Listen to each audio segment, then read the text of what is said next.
नमस्कार तरुण मित्रों, मैं लक्ष्मण कुमार अपने यूट्यूब चैनल पुरला में एक बार फिर आप सभी को स्वागत करता हूं। दोस्तों, आज हमारे साथ बहुत ही अजीज़ मेहमान हैं हमारे, और ये लोक जन सोशलिस्ट पार्टी के आप राष्ट्रीय अध्यक्ष भी हैं। आइए सर से जानते हैं इस पार्टी का उद्देश्य क्या है, और हालांकि इसका स्थापना दिवस दूसरा जो है 29 सितंबर को होने वाला है और कार्यक्रम फूलपुर में रखा गया है। आइए तमाम मुद्दों पर बात करेंगे और सर से करके तमाम चीज़ों पर चर्चा करें। नमस्कार सर। बहुत बहुत धन्यवाद आपका। कुछ अपना परिचय दीजिए सर। मेरा नाम डॉक्टर वीरेंद्र विश्वकर्मा है और मैं फूलपुर वाराणसी का रहने वाला हूँ। ज़िला वाराणसी है, उत्तर प्रदेश से। और एक छोटा सा मेरा क्लिनिक है वर्षा नेत्रालय के नाम से, वही मैं प्रैक्टिस करता हूँ और समाज की सेवा हॉस्पिटल के माध्यम से करता रहता हूँ। और अब क्षेत्र में भी निकल के लोगों की मदद करता रहता हूँ। जितना हमसे हो पाता है मैं करने का प्रयास करता हूँ। ये सर लोक जन सोशलिस्ट पार्टी जो है LSP, इसकी जो है कि क्या ज़रूरत पड़ी कि उसको स्थापना करने के लिए आपको? हाँ पत्रकार महोदय, ये तो बहुत बड़ी सवाल आपने कर दिया है। देखिए, हम लोग बातें तो बड़ी बड़ी करते हैं। जो भी राष्ट्रीय स्तर के लोग हैं, जो भी पार्टियां बनाए हैं, जो भी नेतागण हैं, बातें तो बड़ी बड़ी करते हैं, लेकिन जब ज़मीन पे लागू करना होता है तो उनको जाति दिखता है, परिवार दिखता है। तो जाति परिवार से हट के मैं सर्व समाज के लिए काम करने के लिए आया हूँ। मेरे तकलीफ़ों को, मेरे लोगों के दुखों को दूर नहीं किया, इसलिए लोक जन सोशलिस्ट पार्टी बनाया गया कि जो गरीब तबके के लोग हैं, कमज़ोर तबके के लोग हैं, वंचित समाज के लोग हैं, वंचित तबके के लोग हैं, उनको जब तक निचली पायदान से उठा के हम लोग ऊपरी पायदान तक न पहुँचा दें, तब तक हम शांत लोक जन सोशलिस्ट पार्टी शांत नहीं बैठने वाली है। अक्सर सर देखा जाता है समाज में कि लोग राजनीतिक जब समय करने को होता है तो गरीबों के पास, मुफलिसों के पास आते हैं जो मजलूम रहते हैं, लेकिन जीतने के पश्चात वो गायब हो जाते हैं, फिर 5 साल बाद ही दिखाई देते हैं। इसमें आपकी पार्टी की क्या भूमिका रहेगी? ये भी पार्टी भी आपकी ऐसे रहेगी कि वो आगे समाज में तब रहेगी? पत्रकार महोदय, बहुत बढ़िया बात किया है आपने। ये सवाल हर नेताओं के लिए बनता है। जी बिल्कुल, ये सवाल हर नेताओं के लिए बनता है। देखिए, जो मेरा मानना है, मैं आज 2019 से संघर्ष कर रहा हूँ लगातार। मेरी गाड़ी कभी नहीं रुकती है, मेरी गाड़ी डेली चलती है। क्षेत्र में लोग कहना अब ऐसा कहने लगे कि डॉक्टर साहब तो झूठा फील्ड में घूमते रहते हैं, रोज़ा घूमते रहते हैं। तो हम अपने जो हमारे जिलाध्यक्ष लोग हैं उनको भी मैं दौड़ाता रहता हूँ और उनसे भी संघर्ष कराता रहता हूँ। तो मेरा यही मानना है कि हम लोगों को 5 साल होमवर्क करना चाहिए। और जनता, आपके चैनल के माध्यम से मैं जनता से अपील करता हूँ, जो लोगों को नेता बनाता है, जो हमारा जनमानस है, जो हमारा एक तरह से माई बाप कह लीजिए, हमारा मालिक है, जो अपनी वोट की ताकत से, जो बाबा भीमराव अम्बेडकर साहब ने वो ताकत दिया है, वोट बहुत बड़ी ताकत होती है। और हम सभी की जिम्मेदारी होती है कि उसको अपनी, जैसे हम बहन की रक्षा करते हैं, बेटी की रक्षा करते हैं, पत्नी की सुरक्षा करते हैं, अपने परिवार की सुरक्षा करते हैं, उसी तरह वोट की भी सुरक्षा करनी चाहिए। पत्रकार महोदय, अब आपके चैनल के माध्यम से कहना चाहेंगे कि हम किसी भी संसाधन के चक्कर में, देखिए ये बहुत कड़वा सत्य है जो मैं आपको कहने जा रहा हूँ, शायद कोई कहा हो। आपके चैनल के माध्यम से मैं सभी से ये निवेदन करना चाहूँगा कि किसी भी संसाधन के चक्कर में अपना वोट ना बेचें। आपकी पार्टी को लगभग 2 वर्ष हो गए हैं, तो क्या अनुभव रहा आपका इस पार्टी को लेकर और समाज को लेकर? आपको क्या लग रहा है कि आगे हम लोग 2027 तक सफल हो जाएंगे?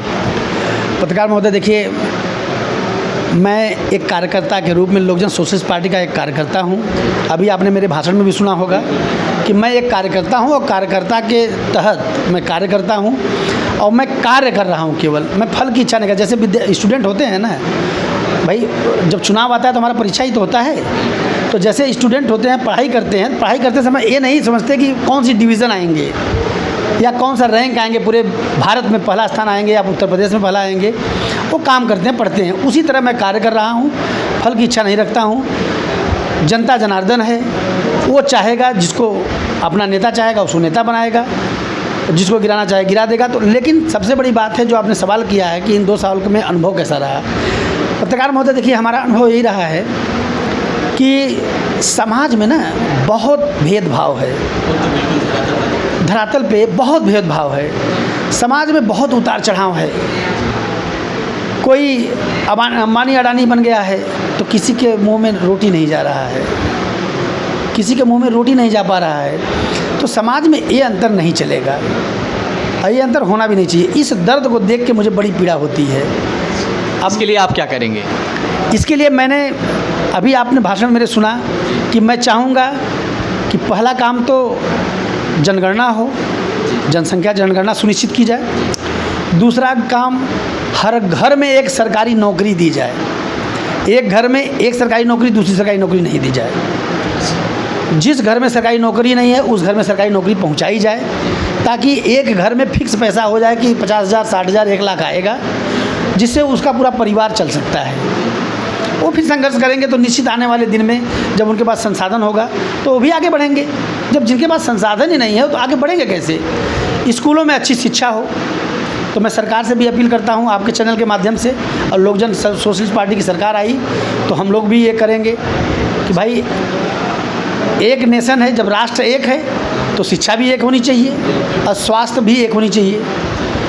हम तो आपके चैनल के माध्यम, पत्रकार महोदय बहुत आपने बढ़िया सवाल किया है। मैं आपके चैनल के माध्यम से एक और बात कहना चाहूँगा कि जितने भी चाहे संतरी हों चाहे मंत्री हों, उनके बच्चों को सरकारी विद्यालय में पढ़ना चाहिए, जिससे सबको शिक्षा एक समान मिल सके। सबको शिक्षा एक समान मिलने के लिए सरकार को कोई ऐसा आयोग का गठन करना चाहिए जिससे ये निश्चित की जाए, ये सुनिश्चित की जाए कि सरकारी कर्मचारी जितने हैं, आज आप देख लीजिए ना, आप भी देख रहे होंगे कि जो सरकारी मास्टर हैं वो पढ़ाने तो स्कूल जाते हैं, सरकारी स्कूल, लेकिन अपने बच्चों को कॉन्वेंट स्कूल भेजते हैं, अपने बच्चों को कॉन्वेंट में भेजते हैं। तो ये न्याय नहीं है।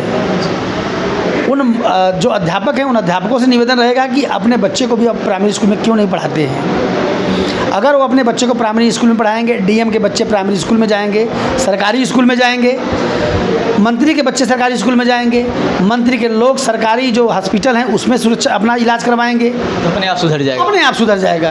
तो ये बहुत बड़ी बात है। लोकजन सोशलिस्ट पार्टी की सरकार बनी तो हम आपके चैनल के माध्यम से संकल्प बोल देते हैं कि हम लोग ऐसा आयोग बनाएंगे और सरकार से भी निवेदन करेंगे कि आप ऐसा कोई आयोग बनाइए।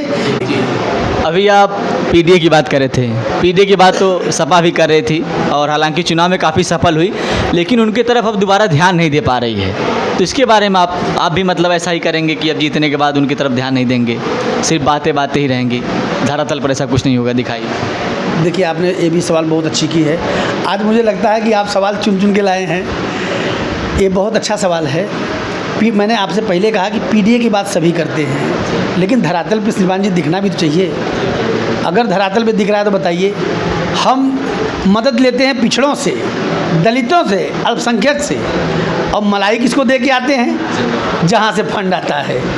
तो भाई फंड कौन देगा? जिसके पास पैसा होगा। तो उनके पास पैसा है तो फंड देते हैं, वो फंड देते हैं, एमएलसी बन के चले जाते हैं। तो ये नहीं चलेगा।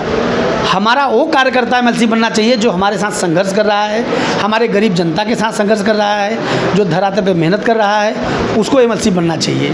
न कि कोई बाहर से आया, किसी अन्य पार्टी से आया, 6 करोड़ 20 करोड़ रुपया लेके आया और पार्टी को दिया और पार्टी ने उसको एमएलसी बना दिया। तो मैं आपके चैनल के माध्यम से हर पार्टियों से निवेदन करूँगा कि अगर पीडीए की बात करती है तो पीडीए धरातल पर उतार के दिखाए। एक ही बिरादरी से, एक ही जाति से, एक ही परिवार से सब लोग विधायक बन जाएं, सांसद बन जाएं, एमएलसी बन जाएं, ये बनाना बंद करें। अभी मैंने आपके मतलब आप सेमिनार में मैं था, सुन रहा था, आपने मेरे परिवार किसी भी सदस्य को कोई भी पद नहीं दिया है। ये बड़ी अच्छी बात है। लेकिन और तमाम राजनीतिक पार्टियां देखते हैं तो कुछ न कुछ वो लोग रहता है कि अपने परिवार वालों को आगे लेके जाए राजनीति में। तो ये ख्याल कहाँ से आपके अंदर आया? देखिए पत्रकार महोदय, ये उनके विचार हैं जो पार्टी बनाए हैं, अपने परिवार को लाए हैं। इसीलिए कहा जाता है ना कि परिवारवादी पार्टी है। तो ये जनता जनार्दन को समझना है कि पार्टी जो परिवारवादी है उसको वोट दें, या जो देश के लिए काम कर रहा है, समाज के लिए काम कर रहा है, उसको वोट दें, उसको नेता बनाएं, उसको अपना प्रधानमंत्री बनाएं, मुख्यमंत्री बनाएं, विधायक बनाएं, सांसद बनाएं। तो हमारे दिल दिमाग में ये आता है कि जैसे हम लोग परिवार को यदि हम विधायक बना दें या अपने कमेटी में अपने परिवार को डाल दें तो हमारा परिवार हमेशा कहेगा कि हमको विधायक बनाओ, सांसद बनाओ, मंत्री बनाओ। इसीलिए मैंने परिवार को, रिश्तेदार को, सबको अलग रख दिया है। कोई भी कार्यकारिणी में नहीं है, कोई भी ना मेरा रिश्तेदार है और ना ही मेरा कोई परिवार है जो कार्यकारिणी में हो, राष्ट्रीय कार्यकारिणी में हो। हमने सर्व समाज के लोगों को कार्यकारिणी में डाला है और सभी को ऊपर फैसला कार्यकारिणी समिति लेती है। मैं एक कार्यकर्ता की तरह काम करता हूँ, वो इसलिए कि मेरे अंदर भी कभी ईगो न आए कि मैं फैसला ले सकूँ। मैं हमेशा मंच के माध्यम से सबको याद भी दिलाता रहता हूँ कि जब भी कोई डिसीजन होगा हमारी कार्यकारिणी कमेटी बैठेगी लोक जन सोशलिस्ट पार्टी की, क्योंकि लोक जन सोशलिस्ट पार्टी के जो जिला अध्यक्ष हैं, जो प्रदेश अध्यक्ष हैं, जो प्रभारी हैं, जो कार्यकर्ता हैं, वो अथक मेहनत करते हैं, अथक प्रयास करते हैं। तो मेरा अकेले का फैसला लेना ये उनके साथ न्याय नहीं होगा। सब लोग बैठ के डिसीजन लेते हैं, कौन व्यक्ति कितना मेहनत कर रहा है उसको पद दी जाती है। उसको जो हम लोग सरकार में आए एमएलसी बनाएंगे या प्रमुख बनाएंगे, चेयरमैन बनाएंगे, तो उन व्यक्तियों को बनाएंगे जिसने वास्तव में पार्टी के लिए जान दी है, मेहनत किया है, उनको बनाएंगे। परिवारवादी पार्टी हमें कभी नहीं बनना है और इसीलिए हमने अपने परिवार को किसी को कार्यकारिणी समिति में नहीं डाला है। एक प्रश्न ये है, आप जो है जाति से, हालांकि जाति भारत में होती है और जाति की राजनीति भी होती है, तो आप जाति से विश्वकर्मा हैं, तो आप सिर्फ विश्वकर्मा समाज को ज़्यादा आप आगे बढ़ाएंगे या अन्य जातियों को भी बढ़ाएंगे? ऐसा समाज में सोचा जाता है कि देखिए पत्रकार महोदय, मैंने कहा कि आप बड़ा चुन चुन के सवाल लेके आए हैं। सबसे बड़ी बात है, मैं सेमिनार में बोल रहा तो आप सुने होंगे कि जाति कर्म से होती है। जो लोहा पीटा उसको लोहार, जो कथा बाचा उसको पंडित, जो चमड़ा छीला उसको चमार, हम लोगों ने घोषित कर दिया। तो हमेशा जाति कर्म से होती है।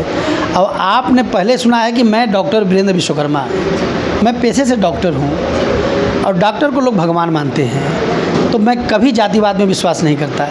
अब मैं कभी जातीय समीकरण की राजनीति नहीं करूँगा, ये मैं आपके चैनल के माध्यम से बता दे रहा हूँ। आप इस रिकॉर्डिंग को रखिएगा, कभी मैं जाति समीकरण से अगर राजनीति करूँ तब आप ये सवाल जरूर करिएगा कि आपने मेरे चैनल में बोला था कि जाति समीकरण की राजनीति नहीं करेंगे आप, और आज आप जाति समीकरण की राजनीति कर रहे हैं। तो मैं इसीलिए राष्ट्रीय कार्यकारिणी समिति में, प्रदेश कार्यकारिणी में सर्व समाज को डाला हूँ, इसलिए कि फैसला सब लोग लेंगे, जिससे कि मैं कहीं भटक न जाऊं। मैं भी इंसान हूं, भटक सकता हूं, लेकिन अगर सब लोग मिलकर डिसीजन लेंगे तो कहीं भी न कभी हमको सही दिशा मिलेगी। अब मैं एक कार्यकर्ता के रूप में काम करता था, करता हूं, करता रहूँगा।